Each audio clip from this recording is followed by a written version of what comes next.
Welcome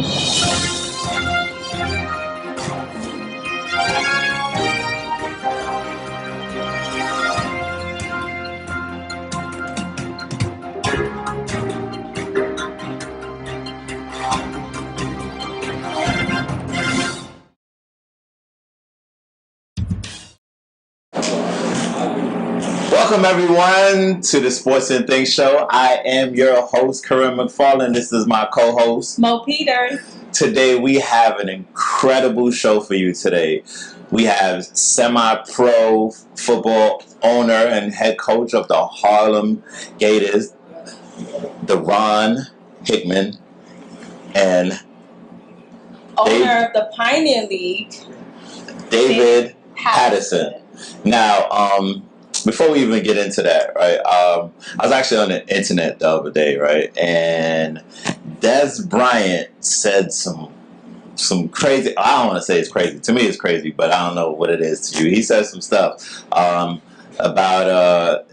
he's mentioned something about race relations, and that basically he's saying that black people need to get over it, and that, he made it out, but here's my thing to Dez. Dez, you are an incredible athlete, right? So that's what helped you to get out, right? Your athletic ability. Not everybody is a great athlete to become a professional athlete or a great student, right? You may have some kids that, may have a learning disability that can't play sports. So, how do you say that to these kids that, that you made it out and they should make it out too, but you're an incredible athlete. So what do you think about that?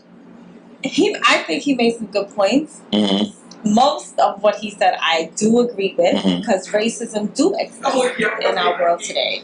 And it's funny because social media is very huge. Technology is really taken over, and how can you deny what's being said? I mean, you can't really deny it, but I mean, you said social media is a big part of our life right now. It is. I mean, I'm sure this is probably not the first time that somebody got dragged off of a plane, right? But this is probably the first time that it got recorded and posted on social media, because there's so much that goes on social media. Cell phones changing the world.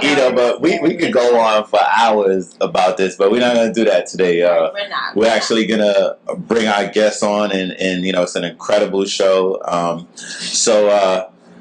Coach Deron and David Patterson. Miss Patterson. Welcome to the show. Welcome to the show, fellas. Welcome. Pat. All right. To my right. Oh, man. Some of y'all know him as the Harlem Gator. Some of y'all know him as Coach D. And some of y'all know him as the guy y'all fear when he comes on the internet and posts, right? But I know him as my ex-teammate, Mr. Deron Hickman. And over here, we got the owner and president of the Pioneer Youth Football League, one of the biggest youth football leagues on the East Coast, right? Am I saying that? That correct, Pat? Right. So who you want to start? You want to start? Let's start with we're gonna start with Coach D. So Coach D, tell us a little bit about yourself and the Harlem Gators program and how it started, because it started out as a youth program, right? If I'm not correct. So tell us more about it. Me and one of my homeboys, your former teammate Mike Monroe. Okay. We basically came together and agreed to what can we do to help our community, cause and effect. We looking left, we looking right. We don't see football in East Harlem, especially in Spanish Harlem, not good football. And this is before the Harlem Jets actually took the mantle and ran off with it, and now they are who they are. But we started off basically wanting to trigger and target the 17 to 19-year-old demographic, because there was nothing for them to do but get in trouble. So we actually gave them an outlet, and football was one of the outlets. Okay. And Harlem is rough. If y'all know, it's a small, Harlem's a pretty small place, but it's rough. So to be able to give them an opportunity and an outlet, and from what I've known, you've put a lot of young men into college, right? You put a lot. So tell me how did that come about for you during your journey with the Harlem Gators? The opportunity came when we basically took some of the toughest guys in Harlem, man, toughest young guys, and put it on field, and their talent started speaking for itself on film. And the gentleman who was actually guy by the name of Larry, my boy, he's still my boy to the death, aka Max.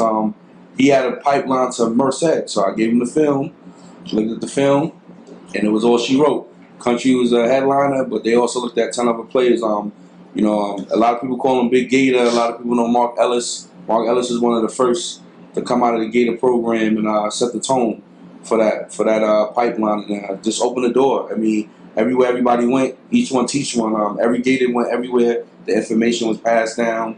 We expanded it, and now we have pipelines all over the place. That's awesome. That's awesome. So, Mr. Patterson, welcome to the show. Tell us a little bit about the Pioneer League and the Youth Football League. Well, right now we, as you said, largest league in the region. Started out in 2006. New York Bandits, guy by the name of Billy Batson. Great guy. Hey, Billy. Hope you're watching. He, absolute pillar of this thing, brought me on to assist with coaching the Bandits. Kind of showed me how to run a program. Put me into my own program called the New York Spartans. That first team was a pretty awesome bunch. In fact, Coach D was one of the players on that particular team. Okay. From there, just had a lot of fun, expanded the product, met up with Coach Leroy Freeman, another great guy in this thing from the Bronx Coach Colts. Free. It's a big homie right there. That's from the Brother Jets, Free, right? big brother Free. From the Bronx Colts. From the Colts. The Bronx Yeah. Colts, The yeah. Bronx So Colts. teamed up with him and with Sean Godbolt and Coach Thurman from the Nittany Lions and the Bronx Steelers, respectively. We got together, came up with this idea to do youth football, especially with more of a Bronx spin. It's a different culture uptown, and I'll include Harlem in that, than the traditional leagues that had been around from Brooklyn and out on the island or what have you. It was just different. So, we manufactured it so that it was more of what we really, shaped it to be. And from there, we brought a whole bunch of talented guys on. A guy by the name of Karim McFarland. I think he's talking about me. Sorry. He's Okay. And what really took this thing off, we got a sponsorship from the New York Jets for $250,000 off the strength of a relationship cultivated by Karim McFarland. So he's talking about me again, Hey, but the show is not about me. The show is about you guys. I have my own show another time to talk about me. But So, Mr. Patterson, so you recruit kids from ages 6 years old all the way through adults. Okay. Awesome. So with all the stuff that's going on with tackle football, so I'm gonna put this question out to you guys. They're trying to ban tackle football from a certain age group. How do you guys tackle that? I mean, especially with you dealing with youth and stuff, and what kind of certifications does your league require the coaches to have before they step out on the field and deal with these youth, so that we could tackle the issue of saying that, the youth are not with people that are prepared to deal with them in the right way? The most concerning part of the whole legislation, the people that are in city council did not come to any of our teams and observe practice or check out what we were doing to even make a valid judgment on whether our practices are safe or not. We require Heads Up Football certification, which is the gold standard for youth football.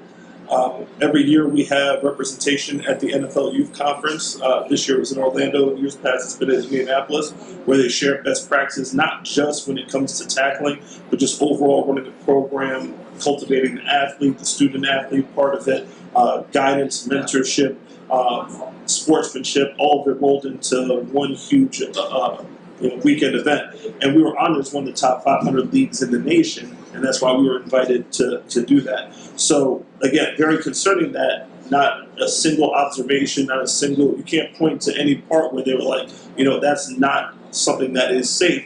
And then when you look at across the nation, the reason why New York is not held in the same esteem as Pennsylvania, California, Texas, the Floridas of the nation, is because our kids are not prepared as well as those. We're starting to get it with this Heads Up certification of requiring these type of practices and what have you, but they need to be able to develop.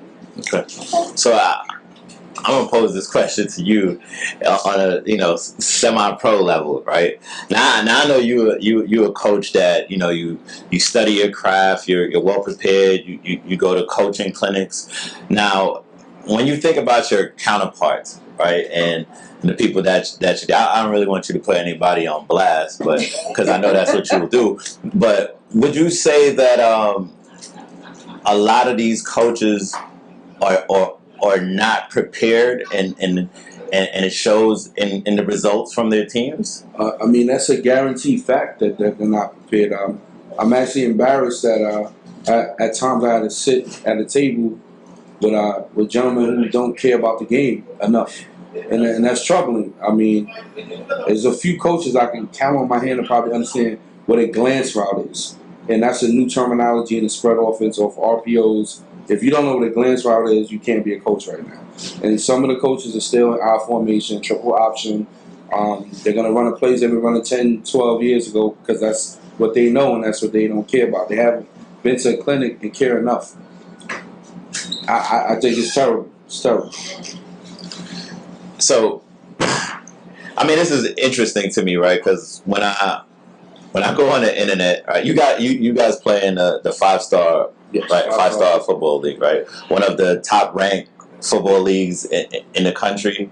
Guys had a 2-time national champion. You guys just actually won a national championship and I would say national or a bowl game, a bowl game. A bowlcation game, right, in Florida. I mean, those trips, man, to Florida must be great because I remember, I went to Howard University, and when I went to Howard, I was a baseball player. When I went to Howard University, they asked me if they played football in New York. So, that was one of the questions they asked me. They was like, they play football in New York? I was like, yeah, actually we do.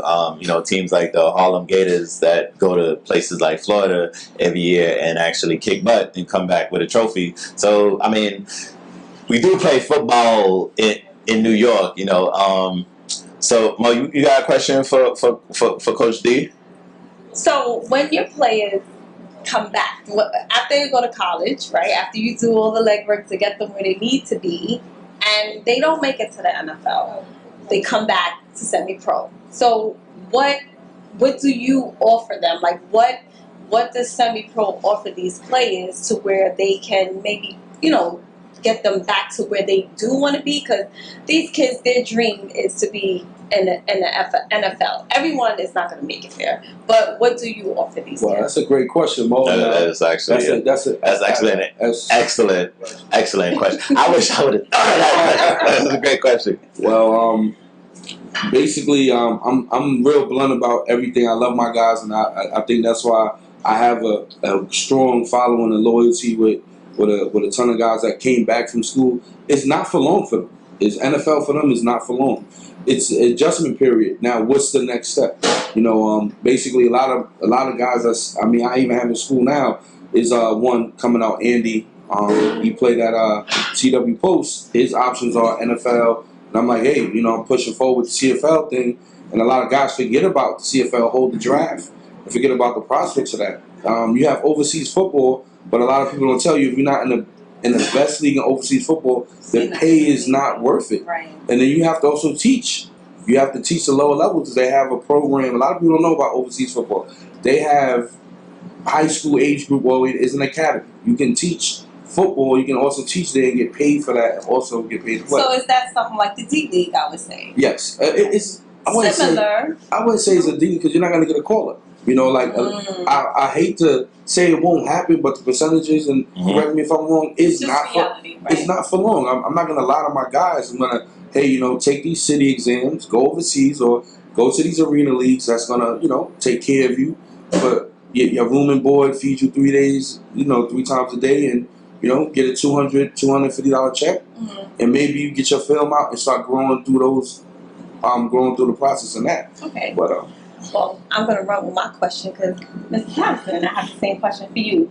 There's a lot of kids, you deal with the younger versions, so there's kids going to college, and they think once they get into college, they can.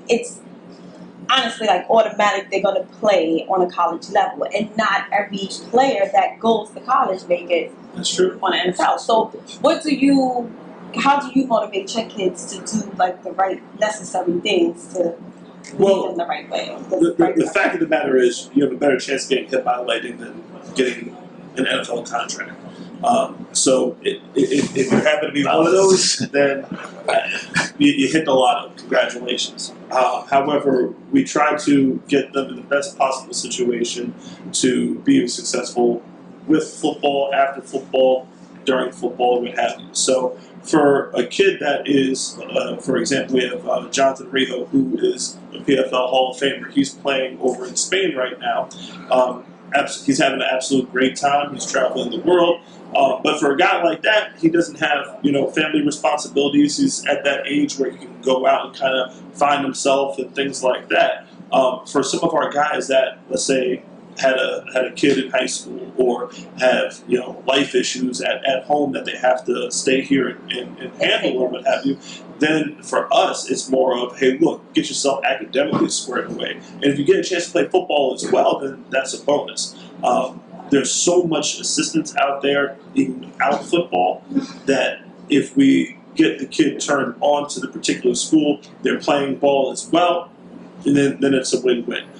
We also really stress careers in sports, whether it's sports management, sports medicine, things of that nature, because, ultimately, I don't put on the pads, but I love what I do as this,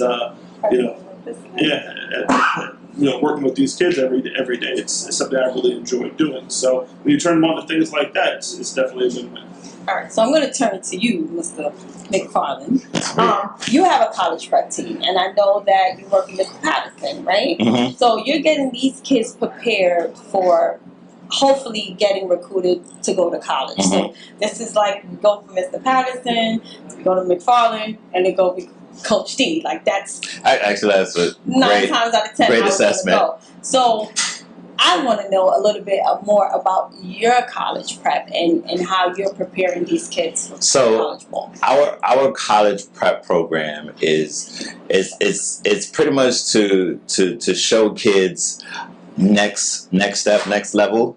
Right, a lot of kids they're in New York City, so there's a lot of cutbacks with football programs in New York City. There's a lot of schools in New York City who don't have football program, but these kids are actually really good football players, right? But they don't. The one thing that college coaches are looking for is you can't just walk up to a college coach and be like, "Hey, I got this kid that's talented," right? They're gonna be like, "Okay, I hear that a million times. Do you have film on this kid?" Right? And that's the number one thing that college coaches want to see is film on these kids, right? So our job was to get games against college level type teams. So we played some college club teams, right? And from there, we'll use that film to, we're not saying you're going to go D1.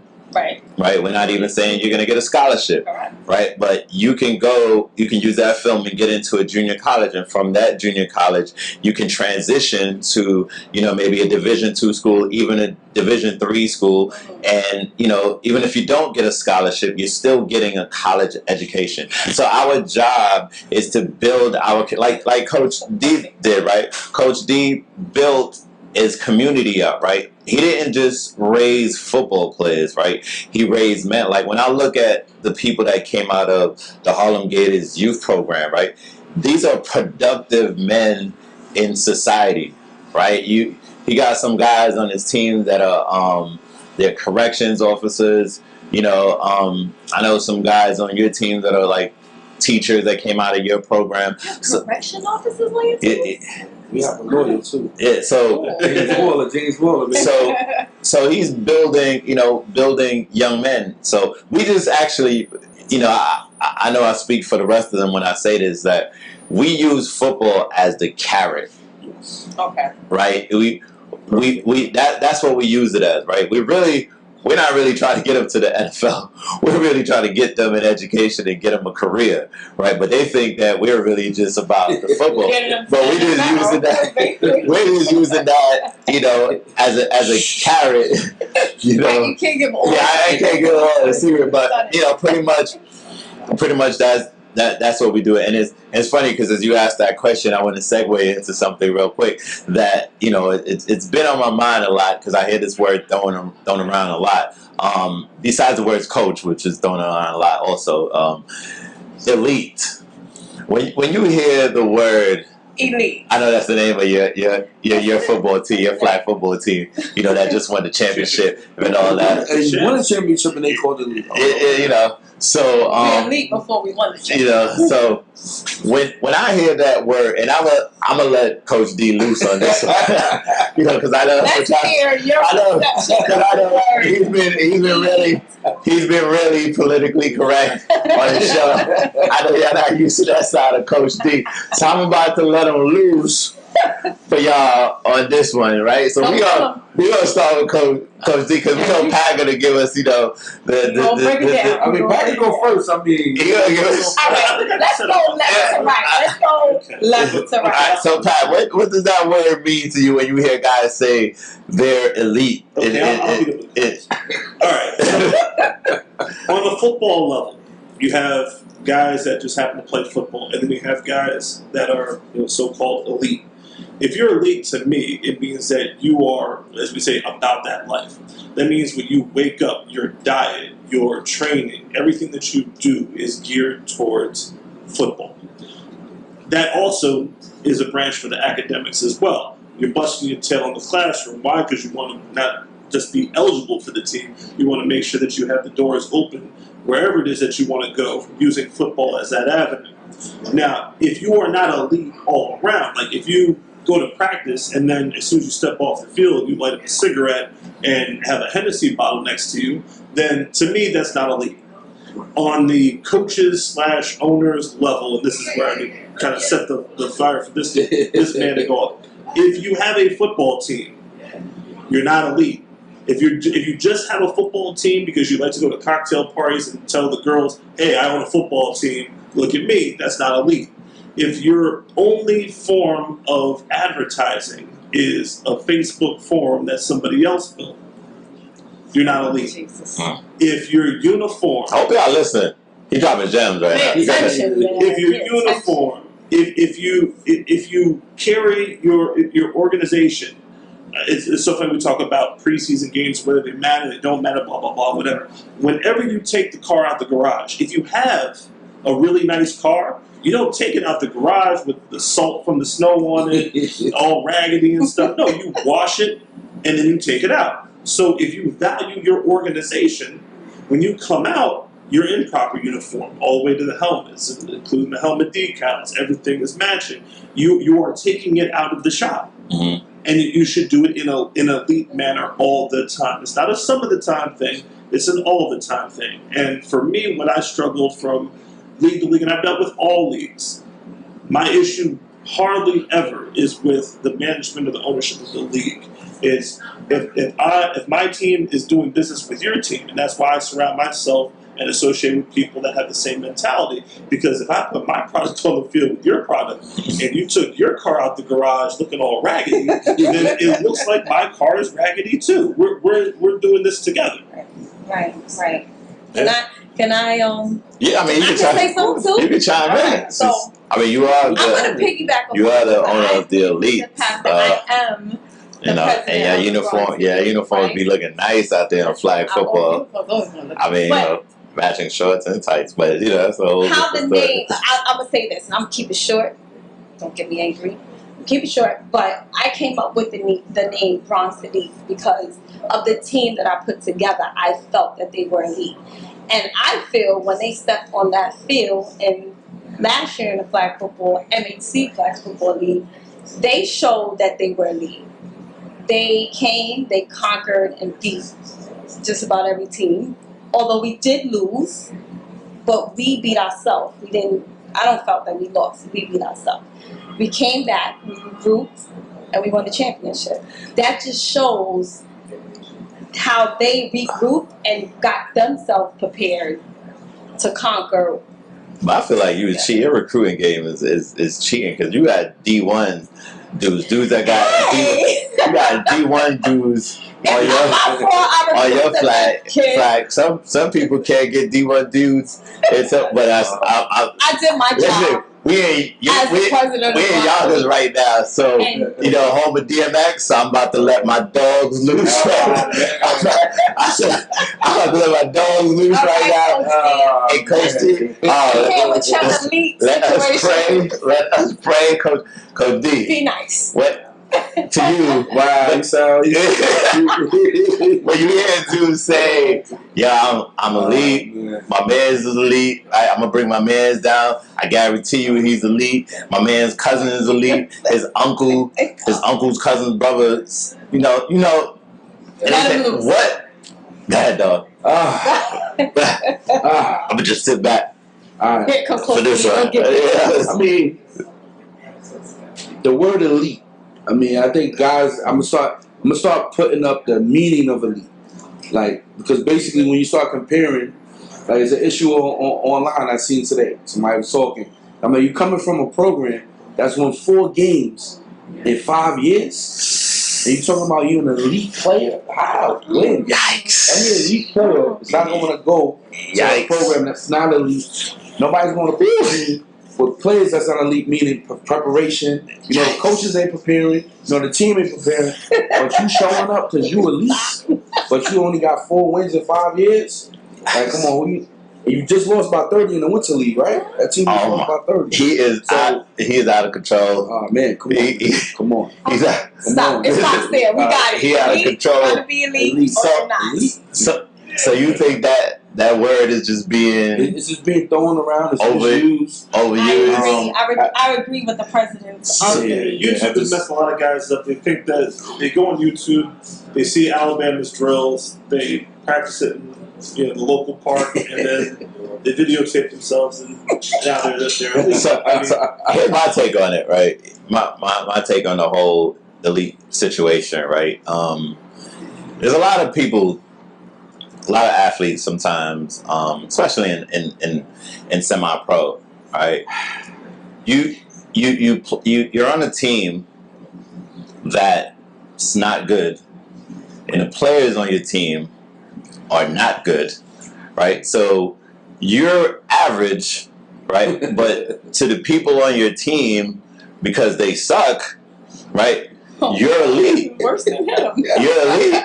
It's not me, it's him. But when you play on a team, because there's a lot of dudes that play on like 10 different teams in one season, right? So when you play on a team that's actually good, right? You become below average, right? And then now you get to the situation where you're like switching teams because you feel like there's favoritism. Actually, they get cut.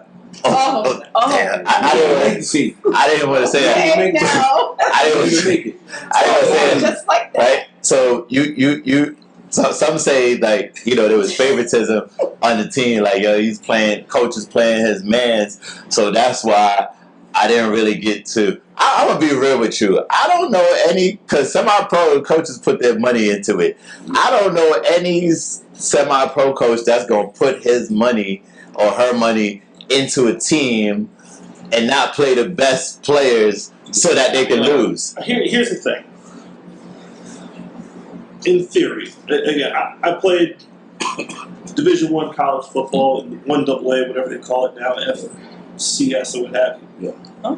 If I have a team, there are very few guys on this level that I would sit there and go, that guy should be compensated to play football for me. I'm not paying anybody.